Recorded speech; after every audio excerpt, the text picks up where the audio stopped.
Shalom and good evening, everyone. I'm Amir and shalom from Galilee, from Israel, the Jezreel Valley, right over there. It was not a quiet afternoon here. In fact, we just had a heavy barrage of almost 100 rockets in northern Israel. It fell in quite a few places.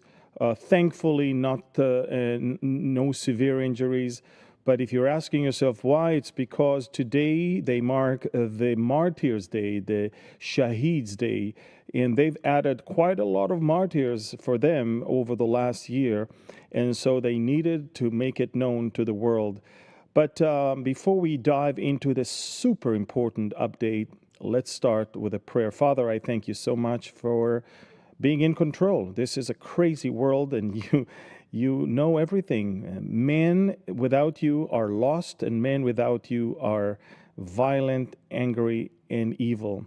And we see that. We see the results thereof. And Father, we ask now that you will allow us yet to look into world's event and to glean hope and encouragement from your promises and your word, and also give us clarity and understanding of the times and the seasons in which we live. I pray for my team in the control room, for Shira and Nadav, and for Bar for working behind the scenes and making sure that everything will go smoothly. I pray, Father, that no alarm of incoming rockets will take place during this broadcast. And I pray also for all technical aspect of this particular update to be completely unhindered. Thank you, and we bless you in Yeshua's name. Amen. So shalom, everyone. Again, I'm Amir Tsarfati. This is a live Mideast update from Connect from Galilee. As I mentioned not long ago, a heavy barrage hit not far from here. And in fact, let me give you a disclaimer that if there is going to be another barrage and we will have the alarm going off here, I'm going to have to immediately, I have 60 seconds, all of us have 60 seconds to run to a bomb shelter. And so we will put a slide on the screen that says that I'm gone for a short time, and we'll be back as soon as possible. So don't go anywhere. Just pray that we are safe, and then I promise to come back and to complete the update. This is our life right now. And we have to do the same thing when we go to church, when we go to synagogues, when people go to movie theaters. This is how everything starts, with an announcement that in case of an incoming rocket alarm, please make sure that you have 60 seconds to find shelter. So now, as I speak, F-16s are now taking off on their way to the north. But I will start this update with the South. And by the way, today we're going to talk about Gaza, we're going to talk about Lebanon, we're going to talk about Syria, we're going to talk about Iraq and Yemen, we're going to talk about what's going on in Europe, suicidal Europe. We're going to talk about the 70 days that we have from today until the inauguration of President Trump in D.C., and we will talk about Trump 2.0. The new administration, who is in and who is for sure not in, and how this whole thing plays into not only Israel, but also into Bible prophecy, which is, of course, the most important thing. What does the Bible say about all of these events? So again, let's start with Gaza. Remember, this whole thing started in Gaza. Remember, over a year and 1 month, 13 months ago, it was there that everything started. Hamas jumped the gun and committed atrocities unspoken. Israel is now in its 13th month of war with Hamas. And the only, listen to me, the only reason why it takes that long is the U.S. administration that is insisting on prolonging the war by ways of us not doing certain measures and providing more and more humanitarian aid to people who are not hungry. Trust me, Nutella is not for hungry people, and cigarettes are not to be given to people in times of war that wants to kill you. But never mind. What I want to tell you is that let's go now to Gaza. I want to show you the map. Remember, I told you last time that there are new developments in Gaza. So take a look at all the purple areas where Israel is right now operating within Gaza. 30% of the Gaza Strip is totally in control of Israel. We're operating in that area. We are there to stay. And now let me take you to the actual area where most of the events are taking place in the last few weeks. Let's dive into northern Gaza, and we're going to keep it right there. And let me show you this, folks. Israel has encircled the area known as Jabalia. If we actually move more with the map, it will appear on the map. If we play the map, you're going to see Jabalia. Jabalia, you see right there. We can stop it here. Jabalia is the strongest and the hardest stronghold of Hamas.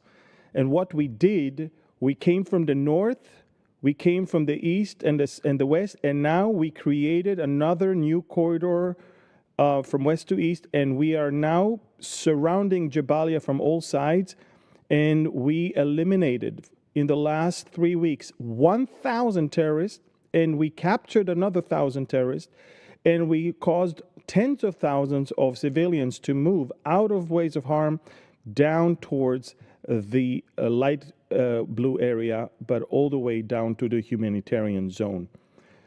And the reason why I showed you that is because you have to understand, folks, Israel could have already finished this job long ago. But the U.S. administration is pressing us for more and more humanitarian aid. By the way, this is not hunger. The real hungry places around the world are being neglected because of this fake hunger and this fake crisis. The real people that need help, the real refugees that need help, the real places with genocide are being totally ignored by the world because all eyes are on Gaza, this fake nation with the fake crisis and the fake hunger. Everybody knows. I have tons of videos that I can show you. And on Twitter, you can see there is an account of a woman called Imshin also.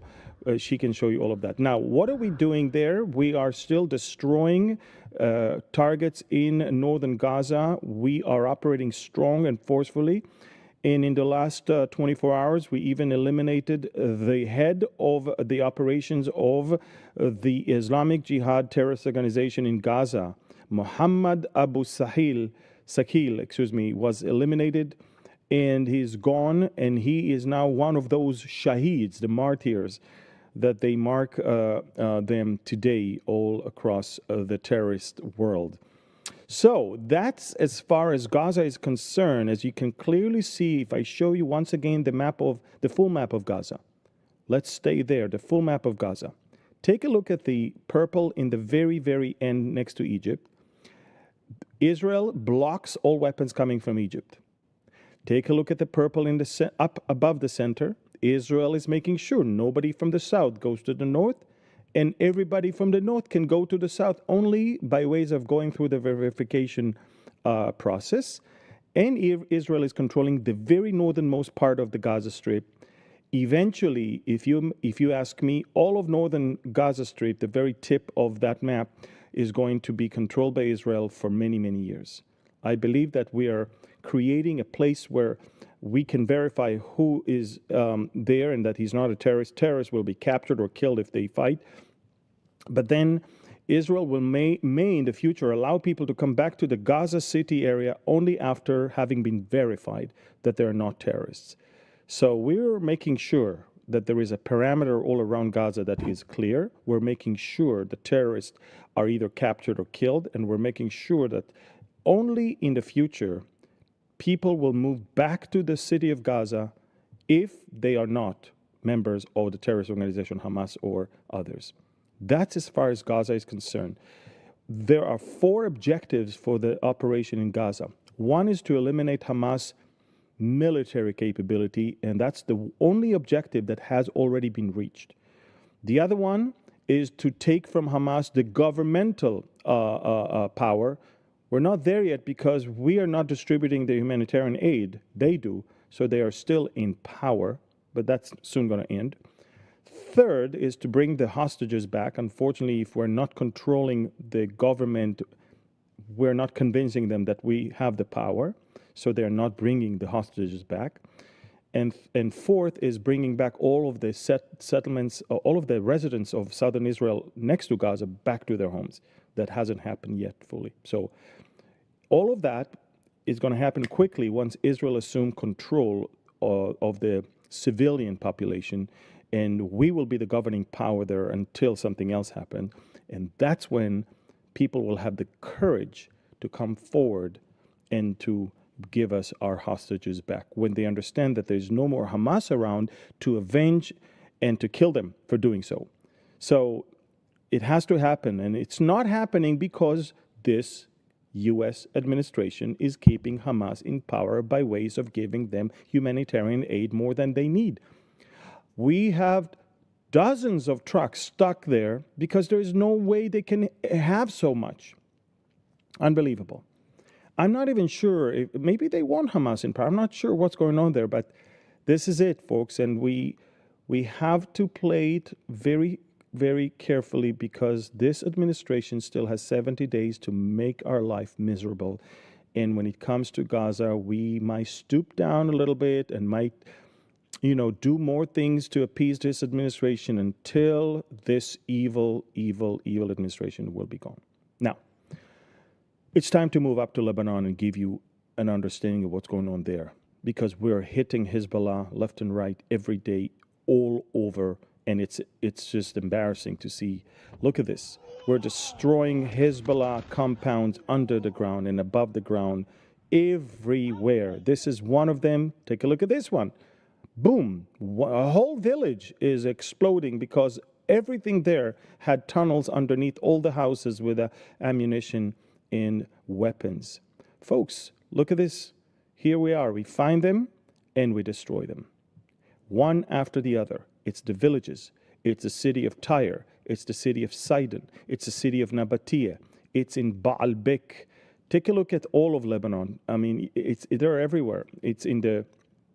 Well, I'll show you the map of Lebanon so you can understand what we have. So this is Lebanon, folks. We're going all the way. That's the southern part of Lebanon. Israel controls right now all of this light blue area. This is the frontline villages where the IDF forces operated. This is the area where we blew up houses, we blew up tunnels, we destroyed things, we killed terrorists, and we confiscated rockets and rifles and explosives everywhere there. This is where we have been operating already. Now, look at this line. This line is where we need to go because there's more villages. This is Hezbollah's second line of villages, which we must make sure is clean from terrorists and from weapons. And of course, there is the Litani River that, according to any international agreement, has to be completely clear all the way to that place. So there's still work to do, and as long as there is no ceasefire and as long as there is no any settlement between us and the Lebanese, we have time to pound them and pound them hard. Take a look at more videos of us, walking in all of their areas and making sure. These are the alpinists that are in the deep ravines and the mountains. We find tons of these things. You see, these are shafts that leads to tunnels, and there's weapons there. Look. Cages, look at this. Tons of weapons everywhere, under the ground, above the ground, inside houses, outside houses. Look, let me explain. Everything was ready. The vehicles were ready. The vests were ready with all of the equipment. The rifles were ready. And they were ready with amount of weapons and ammunition that is 10 times bigger than Hamas. What Hezbollah planned was 10 times bigger than Hamas. It was monstrous. All they waited for, ironically, is a beeper, is a pager that will tell them, go. And that's what they thought they got when the beeper attack took place. They thought this is it. And all of them are now without fingers or eyes or nose or ears or something else. Now, that as far as Hezbollah in Lebanon is concerned, but Hezbollah is not only in Lebanon. Believe it or not, Hezbollah is also spread in other places. Yesterday, if you follow me on Telegram, you knew that Israel attacked in a southern suburb of Damascus in a place called Saida Zainab, and we destroyed an apartment in the third floor of one building, and we killed the top leader of Hezbollah in Syria. He's in charge. With him, Mr. Dakduk.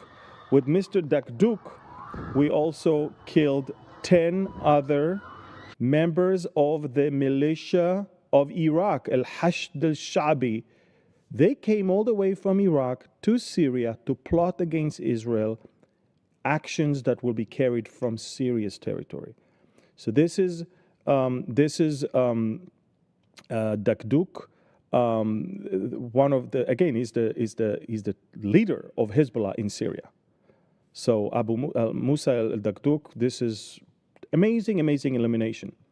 But it's not the only one that we eliminated in the last few days. Up north in the area of El-Qusayr, in the border area with Lebanon, we also killed someone else. We killed Salim Ayash, who, by the way, was one of the squad members that assassinated the Lebanese Prime Minister Rafiq Hariri in February of 2005. He was one of the squad members. So the Lebanese should at least thank us. We killed a fugitive from the law. And a few hours ago, Israel also attacked a convoy of trucks loaded with weapons near the city of Homs, also in Syria. In fact, let me show you the map of Syria and the different places we have attacked in the last 3 days. So there you go. That's the map of Syria. In the very south, in Al-Suwaida, we destroyed a radar station. By the way, same place we destroyed a radar station also in 2023, February. In the area of Saida Zainab, which is a suburb of Damascus, we eliminated Musa Dakduk. And up north, in the area of El-Qusayr and Homs, we killed one leader and we destroyed a convoy of weapons. Unbelievable. Now, let me explain. Remember I told you that their fake crisis and their fake hunger caused the real people who suffer from hunger and from genocide to not be getting any attention. Let me tell you another damage that these terrorists, these scumbags, caused to the world. That truck that was attacked, this video that you're seeing right now, this one, this convoy, they claim that it's humanitarian aid trucks, okay? Now listen to me, folks. We know it was not because there were so many secondary explosions there that verify that it was indeed weapons in it.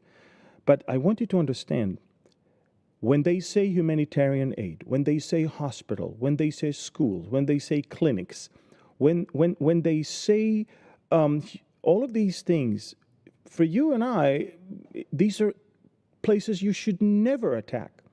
But they know that. And they don't play by the rules. For them, a school is a headquarters for terrorists. For them, a hospital is a hiding place for terrorists. For them, humanitarian aid is not. Ambulances are to transfer terrorists. Humanitarian aid is to transfer rockets. So you have to understand something. They don't play by the rules of engagement in a war. And you cannot expect us to. When we know that there's an ambulance with terrorists, when we know that there's a hospital with terrorists, when we know that the school is not with kids, it's with terrorists, we simply need to attack. Same with mosques, by the way. I would let you, listen, 80% of the mosques in Gaza are destroyed. Why? Because they were not houses of prayer. They were command centers. They had rocket launchers, and they were hiding places as well. So this is what we are dealing with, and that's what happened in Syria over the last few days. Now, a very troubling sequence of events from Yemen and from Iraq over the last few days. Over the last few days, we intercepted drones above the Dead Sea, and they were on their way to Israel's nuclear reactor in Dimona. Yesterday, we intercepted or this morning maybe even, a ballistic missile that was on its way to another site that is related to Israel's nuclear program. And also, there were drones also that were coming in the south and in the north to very strategic locations. It's funny because Iran is sending its mad dogs to attack Israel's nuclear capability while Iran is acquiring nuclear capability. And the day is coming, folks. The day is coming when we're going to deal with that, and it's very, very soon. Trust me, Prime Minister Netanyahu was over the phone with the President-elect Trump already 3 times. And I don't think they talked about food or some entertainment. They talked about Iran. They talked about how to deal with Iran, and they talked about how to even sign more peace agreements with other places. But I would now take you to Europe. Over the last decades, the Europeans brought into Europe a lot of radical Muslims, thinking that being in Europe, they will no longer be radical, and they will then assimilate to the more soft European approach. Do you think it worked? Absolutely not. These people that were brought in from the places they ran away from are turning Europe into the very places they ran away from. These guests hate their hosts and everything their hosts represents. And I want to tell you, folks, the fans of the football team of Maccabi Tel Aviv came to the Netherlands, to Amsterdam, for a match with Ajax Amsterdam. It was a wonderful game. We lost, by the way, but it's not the point. The point is that there was no fights between the football fans. What happened? Put the camera on me. Let me explain what happened. If the stadium is here, at the end of the game, all the fans took the train to the city center where their hotels were. So it has nothing to do with the game. And everyone knew that the game is over. And the taxi drivers, the shop owners, and the terrorists themselves all waited for the Israeli fans to come. The taxi drivers got all of their passengers off next to the Arab rioters and lynchers. Same goes with the business owners that refused to give refuge for the Israelis who were attacked. And in every alley, in every street, a group of anything between 3 to 10 people were waiting to lynch Jewish people just because they're Jews. It has nothing to do with what happened in the soccer game. Nothing. It was planned because we found correspondence between the taxi drivers. We found correspondence between the pro-Palestinian organizations. They were planning all of that. It has nothing to do with anything else. And these are some of the people. And by the way, this is the correspondence. You can see. By the way, everything is on my Telegram channel. And the Israeli authorities are telling the Dutch authorities that we're willing to help you because we know exactly who did it. How do we know? Because they posted it on their own social media. Just like Hamas did on October 7th, they posted it on their own social media. And if you think that anybody was arrested that night, you can kiss that thought goodbye. No one was arrested that night. Only later on, some were arrested, most were released. And I can tell you, folks, Israel offered help to the Dutch people, to the Dutch police. And by the way, the police was just useless. They were there, they did not help. And when they started understanding the situation, it was way too late. The whole thing lasted about 5 hours. The person you see on the ground was knocked out and was beaten while he was unconscious. Women were beaten. Children were beaten. It was horrific. Jewish people were back in the attic of houses in Amsterdam as if it's Anne Frank of 1938 and 39. Unbelievable. And it's not only there. 2 days later, in Sweden, it happened on the very annual Memorial Day for the Kristallnacht, the night where the Nazi Germans were rioting against Jews in the streets and broke all the glasses of the Jewish stores. That's why it's called Kristallnacht, the night of the broken glasses. And Jews were attacked in Sweden. Jews were attacked in Antwerp, in Belgium. And if that's not enough, folks, if that's not enough,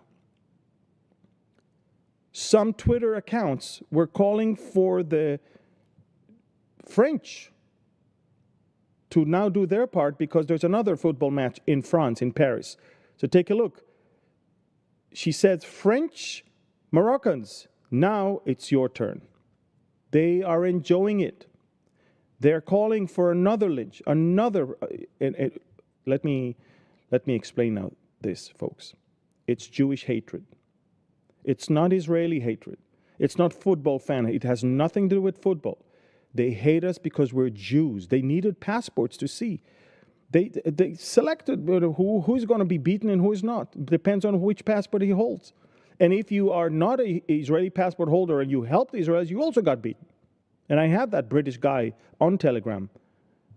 Now let me explain that. Make no mistake.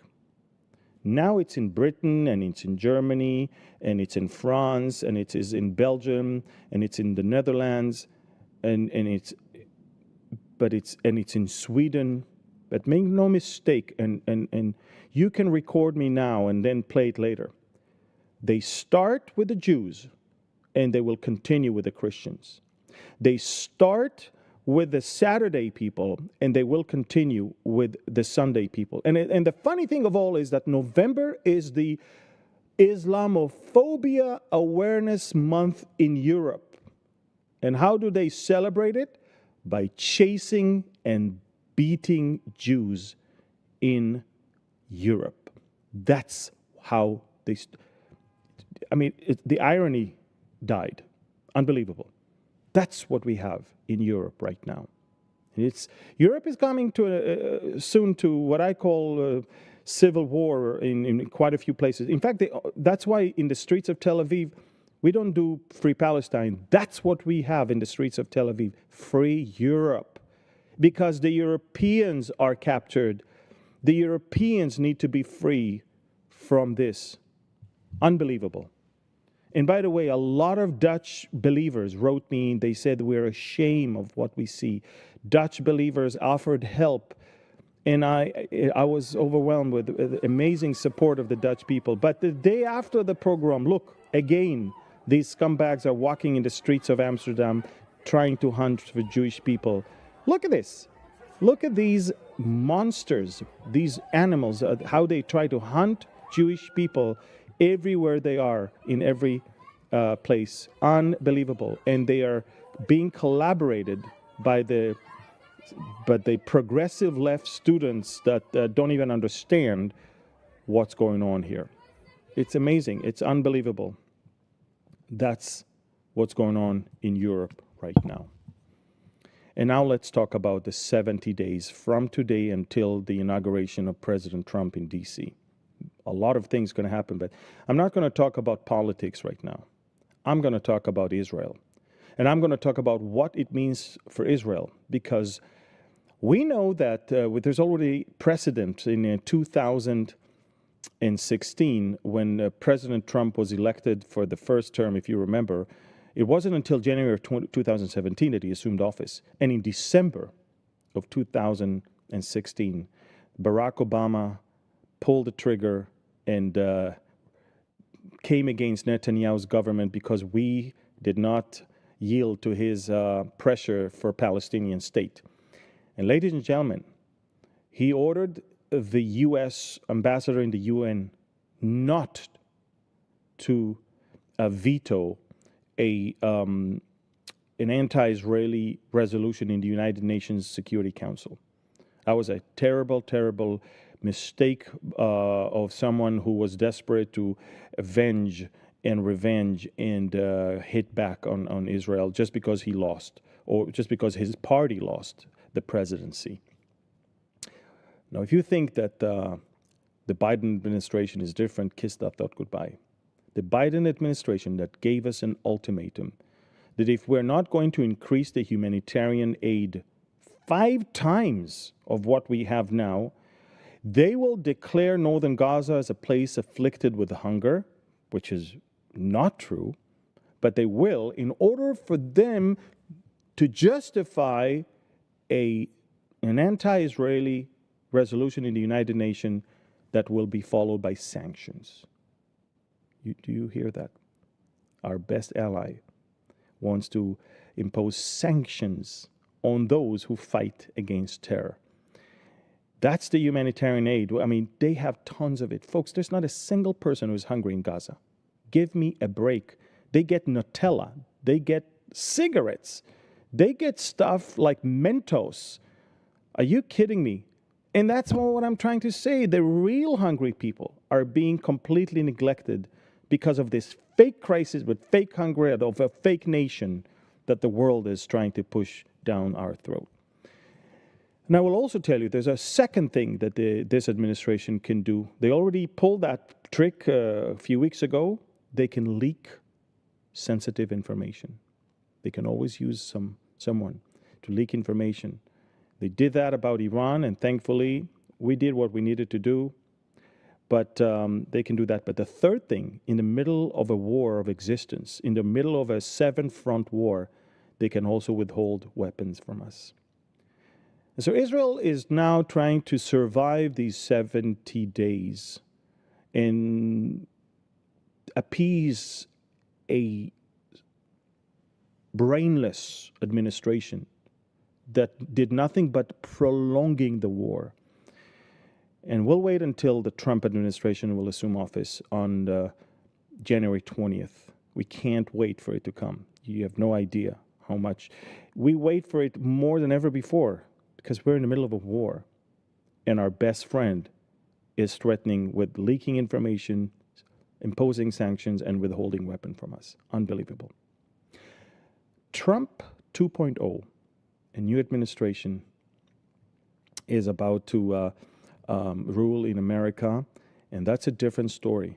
Now, you know that I posted on Telegram.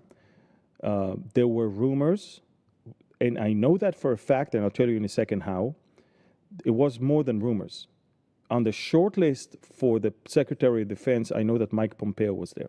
Now, I know him. He's a Christian. He loves the Lord. He's a good friend of Israel. But I do see why Trump eventually did not take him to be in his administration. First of all, there was a great opposition. Don Jr. said that he's going to take care of it. I have the tweet. And eventually, Pompeo was removed, and which is fine, by the way. I think that President Trump needs to work with people whom he can trust. That's his not only right, it's his duty. Nikki Haley and Mike Pompeo are great friends of Israel, and Pompeo is a brother in the Lord, but I do see why Trump would not want to have them in his administration. With Nikki Haley, we know that he didn't like the fact that she ran against him in the primaries longer than that she should. And she also said a lot of things about him that were more than just not nice. With Pompeo, Trump does not like his stand on Ukraine, and Trump did not like his stand on the classified documents that the FBI was investigating, and Pompeo actually justified that investigation. So I get it. You know, he's a friend of Israel, but let me tell you why I'm saying that. The left in Israel, the progressive cuckoo left, is now trying to scare and intimidate the Israelis that it's not going to be the same honeymoon with Trump, because look, he is now kicking all the pro-Israeli people from his administration. Look, Nikki Haley, and look at Pompeo. That's baloney. See, they try to use these tactics because nothing that they wanted worked. So now they're using if you want to understand how pro-Israel Trump is, look at his the person he's offering the job of UN ambassador, Elise Stefanik, and she is one of the strongest pro-Israeli congresswomen, and she's the one who put to shame the presidents of those Ivy League universities in the hearing in Congress, which led to stepping down of two of them from their role. And I want you to understand the following thing. President Trump may have some separationists, some people who wants America to take care of only America. He even said, I want to end wars, not start wars. But I will tell you something about him. He knows exactly who the good guys and who the bad guys are. Iran is on the bad guys list. Iran that tried to kill him. Folks, the day after he was elected, the Iranian regime posted on Twitter and on their Telegram channels a video where they threaten to finish the job with Trump. And you all know that arrests have been made already, and a plot to kill him a week before the election has been uncovered. You all know that. Trump knows. And trust me, that I wish I could be a fly on the wall listening to the conversation between him and Netanyahu, because Netanyahu was also a target of the Iranians. Remember the drone that hit his residence in Caesarea just a few weeks ago? These two leaders share a lot. They share the persecution from the deep state, they share the persecution from the left, and they share the attempt to kill them by the Iranians. But I will also tell you this, folks. President Trump should be valued not by what he is appointing, who he's appointing, but he has a track record. Look back, and everything he said that he will do, he did when it comes to Israel. He moved the embassy, recognized the Golan Heights as Israeli. He recognized the legitimacy of the Israeli settlements in Judea and Samaria.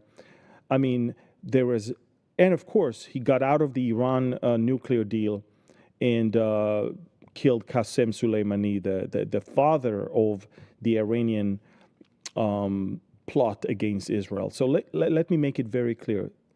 He's the single most pro-Israel president in the history of America. He is surrounded by wonderful people. And one of the tactics of the left in Israel to scare us, they are saying, look at his daughter. You know, his daughter Tiffany married a Lebanese guy, and his father, I think he's called Mas'ad Bulus, the one on the left on this photo. His father is now being appointed by Trump to negotiate between America and Lebanon over the Israeli war with Lebanon. They don't understand. Mas'ad Bulus, the father of Michael Bulus, the husband of Tiffany Trump, they got married a couple of years ago. They don't understand. Bulus is a Christian Lebanese. The Christian Lebanese can't stand Hezbollah. The Christian Lebanese wants peace with Israel. Bulus is from Paulus, from Paul. It's a Christian name. And they don't understand. If there is one thing I know, is that the survival of Israel and the superiority of Israel in the Middle East, when it comes to power, when it comes to strength, is very important to President Trump. He's been saying that throughout in his entire campaign, and unlike other politicians, he actually means what he says, and he does what he says and promises. So I want to tell you, you're going to hear so many things about him and about his Israel policy.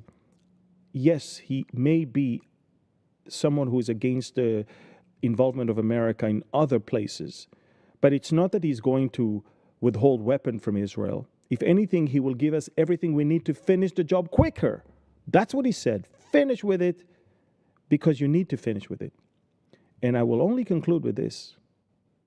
I don't think America is going to destroy the nuclear program of Iran, but I think America of President Trump would be very, very glad to see Israel finishing the job, even there. I'll tell you that I know that this is what the two leaders were talking about. So this is it, folks. 70 days. We need to pray that this administration, the current administration, is not going to cause damage to Israel. And we need to pray for President Trump to stay alive, even for Netanyahu to stay alive. I mean, can you imagine? They want to kill him. They want to murder him. They want to murder Netanyahu as well. And they want to throw at them more allegations and more accusations and more court hearings and more that they cannot, understand that the people want them. I mean, remember the map of the voting in America? It was just 95% red. Are you kidding me? That's the real will of the American people. They are tired that people shove down their throat that a man is not a man and a woman is not a woman, and that illegals can actually cross by the millions. They are tired of saying that the good is bad and that the bad is good, that the darkness is light and light is darkness. No. This madness lasted 4 years, and the people said enough is enough. Why is it that tax-paying money should pay for sex change operations of people in the U.S. military or of teenagers? Listen, I'm telling you, folks, America has spoken louder than ever against the woke mentality. And I cannot wait for the moment that the president will deport all these elements that are destabilizing America and the Western world. And it's time of reckoning, and the sooner the better. And they're going to try to cause as much damage as they can during these next 70 days. Pray and pray and pray hard, because, folks, the danger is not over. Now that they know how strong he is, they want even more to harm him and all of his allies. So let's continue and pray. I want to remind you, folks, all that is going on in the Middle East is very dear to me, because this is the way for us to also deliver the message of the gospel, of the hope, the only hope in this world, which is the Messiah. And there's a lot of people that will never, ever go to church or even to a Christian bookstore to study about the connection between current events and the Bible. This is why the Lord spoke to me and to Steve to write thriller books, which include the gospel inside. And I really need your help, folks, as we conclude. Go to the sickmansrage.com and pre-order this book, because the higher the numbers are, the more secular stores will hold them and the more non-believers will approach them. We only reach half of what we need. This is the last month for us before the launch week. Help us by clicking on this QR code right over there. Get this book and give it. This is the best Christmas gift you can give to someone, especially if he's a non-believer. I want to thank you, and let me finish this with the Aaronic blessing. All right. So, יברכך אדוני וישמרך, יאר אדוני פניו אליך ויחונך, יישא אדוני פניו אליך וישם לך שלום. The Lord bless you and keep you. The Lord make his face shine upon you and be gracious to you. The Lord lift up his countenance towards you and give you his shalom, his peace. The peace that surpasses all understanding, that can only come from the Prince of Peace, who is the Lord of Peace, who can give you peace now and forever, here and everywhere. His name is Yeshua, and in his name we pray. Amen. Thank you. Please share this video with as many as you can. Please help me with the book also, if you can. I love you. Shalom and good evening from Galilee, from Israel. Bye-bye.